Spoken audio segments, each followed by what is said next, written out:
Hello and welcome to this episode on bookkeeping, a critical aspect of managing your business finances in Accounting 101.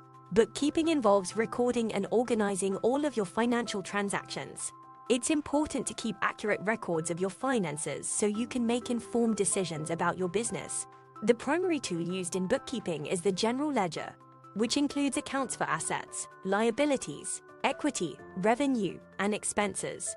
Double entry bookkeeping is the most common method used, especially for larger businesses. Each transaction is recorded in two different accounts, with one account being debited and the other credited.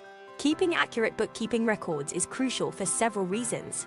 It helps you monitor your cash flow, prepare financial statements such as balance sheets and income statements, and ensure compliance with financial regulations. By maintaining a proper trial balance, you can ensure that your books are balanced and that your financial statements accurately reflect your business operations. Additionally, closing entries are essential for the accuracy of these statements.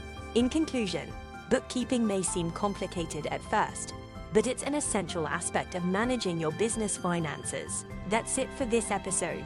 I hope you found it helpful. Don't forget to subscribe to us for more informative materials, and we'll see you next time.